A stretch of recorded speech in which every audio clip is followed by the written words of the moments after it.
ધોરાજીમાં કોંગ્રેસ દ્વારા અનોખો વિરોધ પ્રદર્શન। શહેરમાં મોંઘવારીના મુદ્દે કોંગ્રેસના કાર્યકરો દ્વારા મેલોડી ચોકલેટનું વિતરણ કરી વિરોધ નોંધાવ્યો। શહેર કોંગ્રેસ પ્રમુખ દિનેશભાઈ વોરાના નેતૃત્વમાં કરવામાં આવ્યો વિરોધ। દેશમાં વધતી જતી મોંઘવારી અને સામાન્ય જનતા પરના ભારણને લઈને કોંગ્રેસ દ્વારા કરવામાં આવ્યો હતો વિરોધ પ્રદર્શન। પીએમ નરેન્દ્રભાઈ મોદી વિદેશમાં રીલ્સ બનાવવામાં વ્યસ્ત હોવાનો કોંગ્રેસના નેતાઓએ લગાવ્યો આક્ષેપ। કોંગ્રેસે આ અનોખા વિરોધ દ્વારા મોંઘવારીને લઈને પોતાની નારાજગી વ્યક્ત કરી હતી। મારું નામ દિનેશભાઈ વોરા, શહેર કોંગ્રેસ પ્રમુખ ધોરાજી। રોમ ભડકે ભરતું હતું ત્યારે નીરો ફિડલ વગાડતો હતો એવી પરિસ્થિતિ ભારત દેશની નિર્માણ થઈ છે।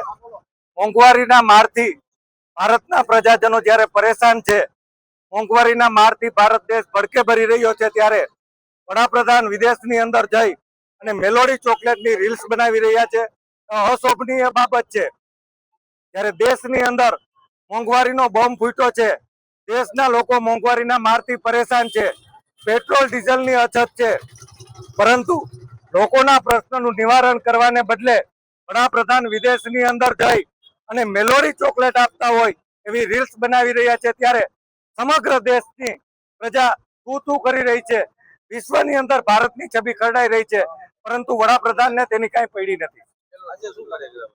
આજે અમે મેલોડી ચોકલેટનું વિતરણ કરી પ્રજાજનોને જે મોંઘવારીનો માર પડી રહ્યો છે એનો વિરોધ દર્શાવી અને અમે મેલોડી ચોકલેટનું વિતરણ કર્યું છે।